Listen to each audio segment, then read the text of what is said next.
Good morning and welcome to the NBA Daily for July 3rd, 2025. Coming up, the Ayton has landed. The Lakers got their man. Mike Brown might be the coach of the Knicks. We're not sure yet. And Eric Nehm is here to talk to us about all the details behind the Damian Lillard waive and stretch by the Bucks and signing of Myles Turner. Good morning, everybody. Good morning, S. Good morning. That was a mouthful. That a lot of stuff happening. A lot. Listen, it's supposed to be the off season, man. I got a lot on my plate. I feel like I've been reading as much as I would be, during the regular season this week. The Athletic been on fire, obviously. John Hollinger, Absolutely. by the way, Cooking. Appreciate him explaining every single bit of cap minutia on every deal. The new CBA. I'm not as good at this new CBA as I was on the last one because I don't teach it like I used to. And now that my good friend Larry Kuhn is out of the CBA business, I don't get the inside information. The little nitty gritty. Yeah. Well, there's so basically every day I'm learning something new about this. Like you find a new little exception or something. Yeah. And speaking of new, Lakers got a new center. Dominating. They signed Deandre Ayton, who of course was bought out by the Portland Trailblazers a couple days ago.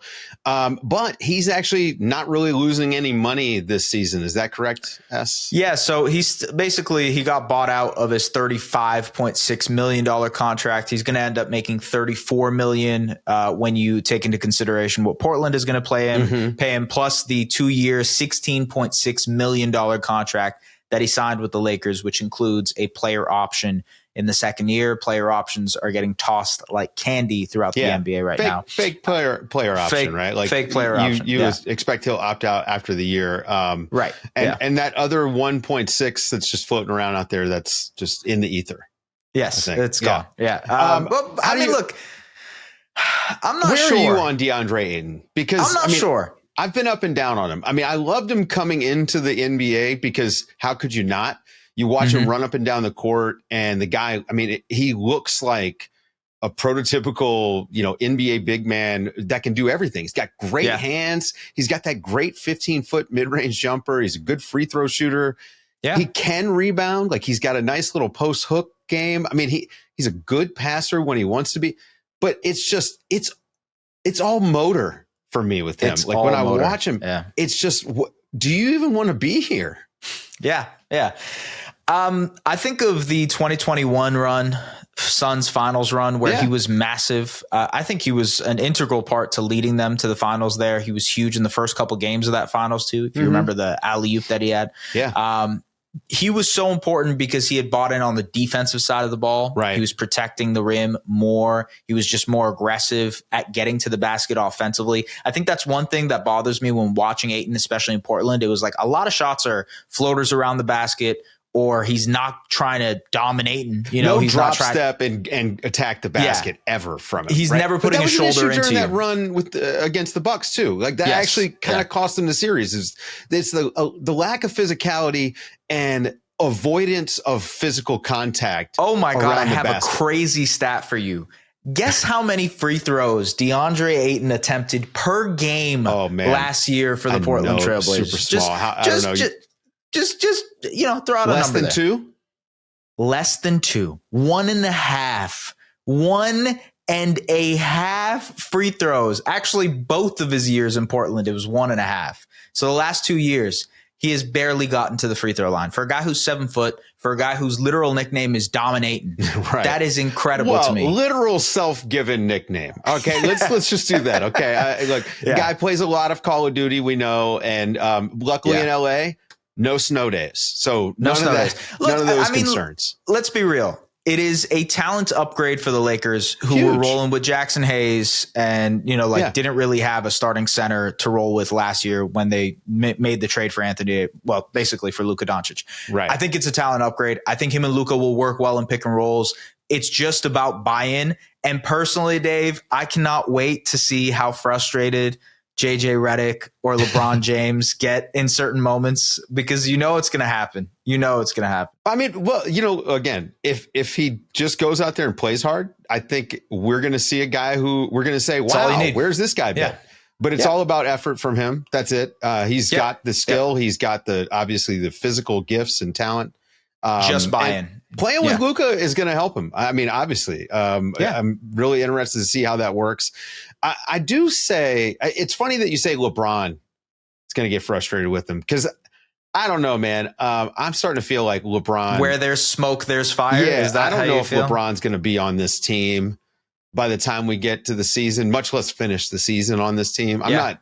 Like, it's pretty okay. Obvious Well, let me they're ask trying to you. Move on, I think everybody. What's your favorite team for him to get traded to? Because he has a no trade clause, basically. Can't get traded unless he says he's down to go. So who would you want him to go? I mean, to? I think Cleveland, just like number one, obviously the storyline of that going back to Cleveland again makes a lot of sense. But I think the fit works. They could use a ball handler like LeBron. I mean, this is still a guy who's all NBA level talent as a player. I mean, who would you rather have in the playoffs? You know, would you rather have LeBron or like Darius Garland? I think I'd still choose LeBron.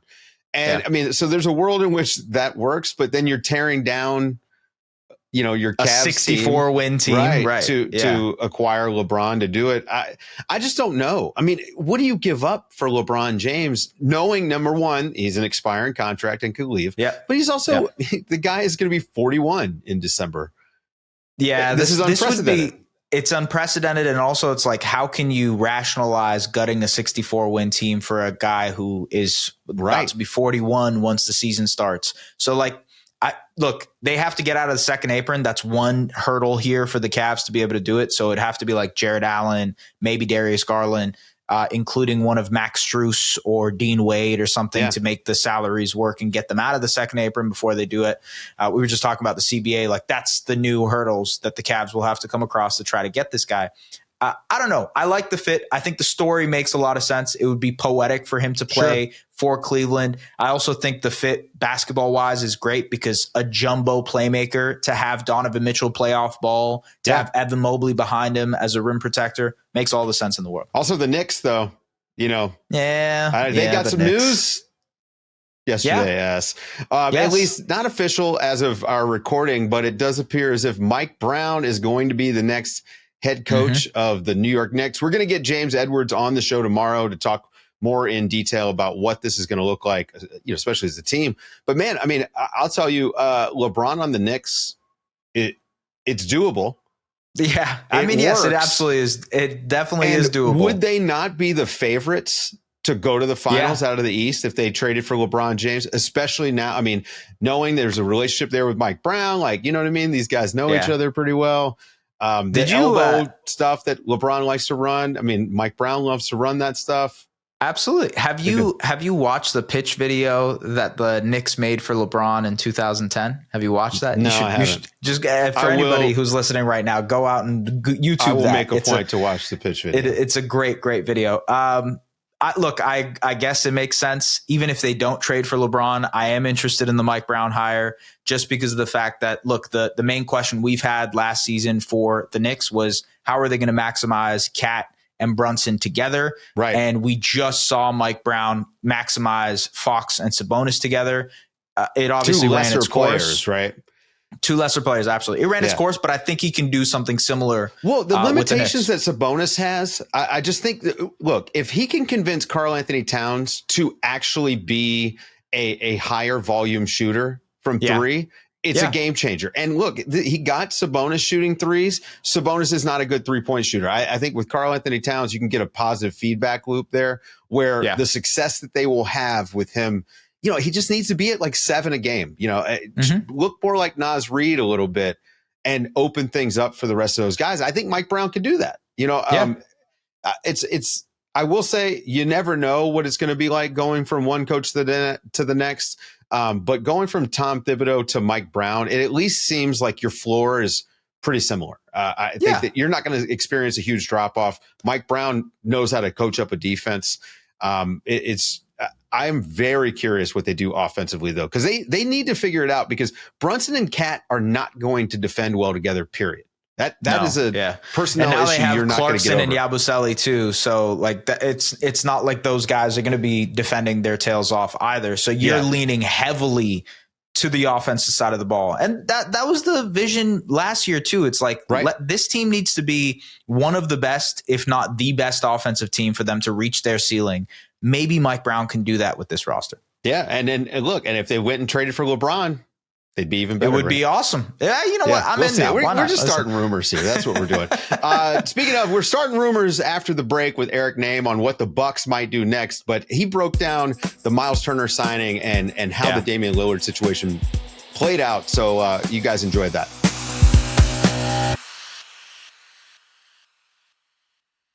After a few weeks of rumors and innuendo that maybe Giannis Antetokounmpo would ask for a trade, the Bucks shocked the NBA world by waiving and stretching Damian Lillard, the largest waive and stretch in NBA history. Here to talk about it, our good buddy Eric Nehm, who I know you're just loving all the extra work thrown on your plate. How's your CBA knowledge at this point?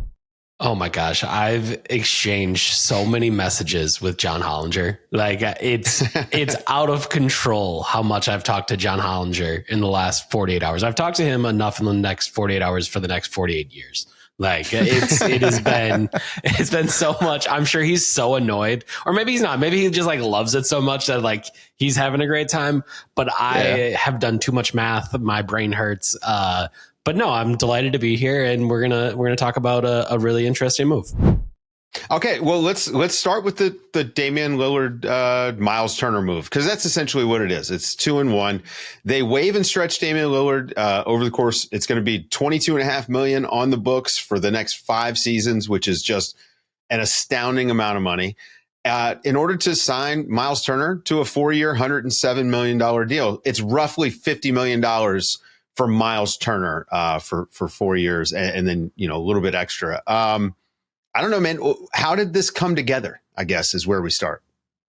Yeah, I think when we've seen John Horst essentially, I don't want to say get backed into a corner, right? Because Giannis doesn't really ever. I would say backed into a corner, maybe, softly, but Sure. I was going to say Giannis doesn't really like do it publicly. Like he doesn't really like demand things, but he does make sure I would like the team to be good. I would like, us to be able to compete over and over again. Like that's kind of been his calling card over the years, is just like putting that pressure on in leveraging his position as is one of the best players in the league. That like we got to keep doing this year over year over year. And when it's looked the most dire, when things have gone the most wrong, however you want to describe it, essentially what John Horst has done is the most aggressive thing you can think of. Whatever it is in that summer, it is the most aggressive thing you can think of. In 2020, as Giannis is trying to decide if he wants to sign a Supermax extension, it's Eric Bledsoe, your starting point guard, who was on the best team in the league. Again, like the Bucks have the best record in the league, and John Horst just like, all right, my starting point guard and 5 first-round picks for Jrue Holiday. Sure, yeah, let's do it. Okay, 2023, Giannis is, talking to the New York Times about how I'm not sure if we're competing or we're competing at the level that I want to, and if they're not, then maybe I have to leave Milwaukee. All right. Jrue Holiday, you were great, helped us win a championship. We need to do a little bit more. So how about 3 more first-round picks and we go get Damian Lillard? Okay. Did it again. That's the most aggressive thing you could possibly do in both of those situations. Is it an overpay? Is it too many first round picks? Well, whatever it was, John Horst was like, all right, that's what we're going to do. And I think this is a summer where they could not have fewer assets with Damian Lillard's Achilles tear. They could not be in a worse spot in the salary cap. Like that was going to be $55 million dead essentially on their salary cap next year. But I mean, obviously Dame could come back at some point and you're going to hope for the best, but an Achilles tear at his age, who knows what he would have looked like when he came back in April or whenever it might've been. So you're trying to get out in front of it. And I think that's what you're seeing in this move is John Horst going out of his way to be like, all right, what is a way that we can show Giannis we're serious about this? Like, what is a way to keep him around? What is a way to keep him happy? And they were running low on options. There weren't a lot of opportunities here. They could have traded one first. I mean, they still could, if they want to, trade 1 first round pick this summer and try to make something happen. There was the idea of like, well, maybe this is a year where you lean into the gap year and, you have some younger guys. And I do think if that would have been the play, it could have worked if Giannis was okay with it, but we've seen over the years that Giannis wants to compete. He wants to try to win. So you have to kind of keep pushing. And this is audacious. This is oh my God, it's audacious. This is whatever word you want to chop off $22.5 million from your salary creative. Cap. It is creative. I would agree with that. It is creative. How about ballsy? Because I think it's borderline reckless. Because maybe this is a dangerous ton of money. Whatever you want to say, Eric, it's all of those things. Look, like I had this whole plan. I was going to pitch this fake trade to you, and then this happens, yesterday before we get a chance to talk. But I had this thought that Dame was a contract that they could move. We had heard that maybe the Suns, like he might be able to get Bradley Beal. I think that would have been a great idea, but. I'm assuming that this is a situation where it's not just the Bucks trying to get Myles Turner, obviously. Time is of the essence, and you basically just have to make a call. But I just am shocked that they wound up with the waive and stretch instead of some sort of a trade. I mean, because there's just so many teams out there that could eat that money, especially if you attach that future first. Also, I'll just add to this. I think there was a lot of back and forth on whether Giannis sort of knew about the waive and stretch part of the equation here in adding Myles Turner. So what was that part like, knowing whether Giannis was down for this situation or not? Yeah, I think over the years, we haven't had a chance to talk to John Horst about it quite yet. I haven't had a full conversation with John about kind of what happened or how it goes down. But, one thing that he has been adamant about over the years is that I'm never going to put a move in front of Giannis and say, are you okay with this? I might, see how he feels about a certain, whatever it might be, but I'm never going to be like, hey, are you cool with us doing this? Because he's always said, that's unfair. My job is to put us in the best position possible. His job is to be on the court and do the things that he needs to do. And I think one thing that we've kind of found over the years is that, through back channels and all those different things, you'll find out about, Giannis heard that they might get this player or that player, and he likes that player, or he didn't like that player, whatever it might be. That player is interesting to him, however you want to describe it. But how the sausage is going to get made is pretty much never described to him. It's never going to be like, to get that thing that you want, or not even that you want it, that you are okay with that player or would like to play with that player, or you think you fit with that player, whatever. Once it gets to the next step, Giannis was mad when Drew Holiday got traded. Why? Because Drew Holiday is one of the most beloved teammates in the entire league. He's one of the best people in the league. Everyone loves him. But in the end, it was the organization showing to him, hey, we are serious about it. We heard you. We understand that you were frustrated about this. So let's go and let's keep moving forward. And I think one of the other things too is that of the people that I've gotten to cover in the league, I think Giannis is one of the more pragmatic and thoughtful people in the league. So whatever his initial reaction might be, if it's upset because he's loyal to a teammate, if he, was surprised or whatever, that reaction matters. But what really matters is when you really break it down and think about it and talk about it. That is more going to be what matters to Giannis, right? And I just think he thinks through these decisions for a long time before he likes to, decide whatever he's thinking or let people know what he's thinking. So, I'm sure we'll get more details in the coming days as we get to talk to more people. Giannis was in Greece. I believe his brother was hosting a podcast in a theater in Greece. All of the Dedicumbros were going to be on stage. It was about 30 minutes before the Parthenon, start. No, it was not the Parthenon. I don't know the famous theaters in Greece. They couldn't book it. Not famous enough there. It's tough. But this is a crazy situation when we're talking about where was Giannis when he found out. Wow, they had to do this crazy thing, and we haven't even talked about Myles Turner. The Myles Turner part of this is kind of insane.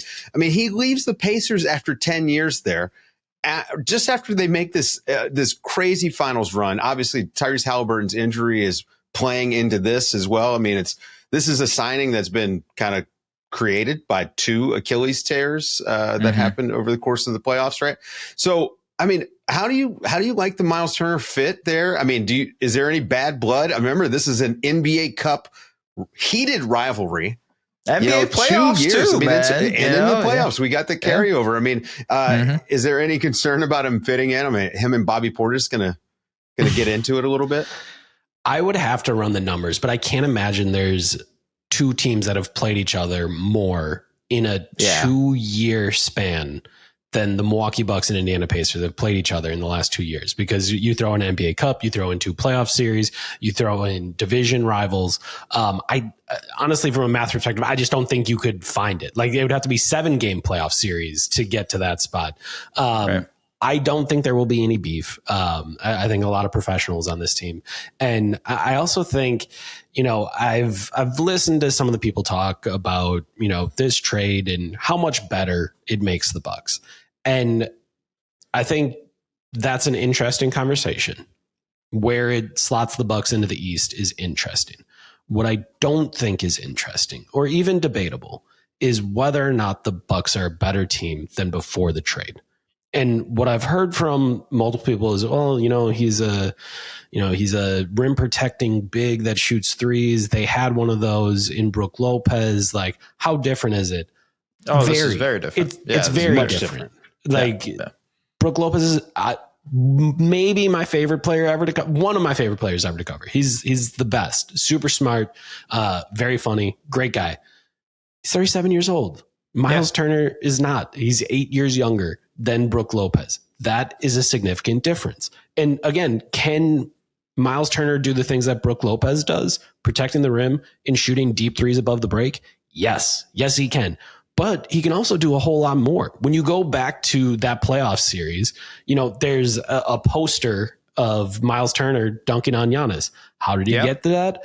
Driving to the basket. And while I love Brook Lopez, and while I do think his driving was maybe a little underrated, fast, quick twitch, not how I would describe his drives. They're crafty, glacial, a little bit slower. It's a knuckleball of a drive. They can still be effective. They can still be effective, but it's a very different look. And I just think that's one thing that, while I do understand, hey, you're not going to have Damian Lillard at point guard. You'll have someone else at point guard. If we're just talking about whether or not the Milwaukee Bucks are better, they're undeniably better with Myles Turner as opposed to Brook Lopez. Well, I agree with that wholeheartedly. The other part of this is like this change in philosophy, and Giannis has mentioned this a bunch, of how he wants to play this more 5-out style with shooters around him. And like, obviously Turner plays into that. Bobby Portis plays into that. The guys that they've re-signed play into that. Gary Harris plays into that factor. But they also don't have someone who can dribble the ball and ball handle. So how much of that is now on Giannis to be the playmaker? Obviously, he's grown as a playmaker throughout his career, but is it all on him to be the de facto point guard for this team now? So I will say that March and April basketball is largely worthless.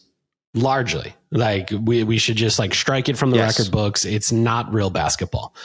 Unless it serves to prove a point I'm trying to make. But in which case, I will cite it.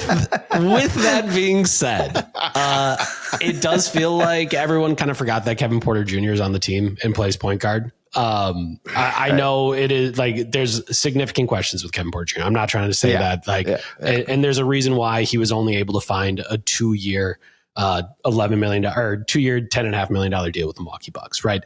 There was no long-term deals out there. No one's going to commit long-term to him because they are a little bit worried about his past and, his character issues and things like that.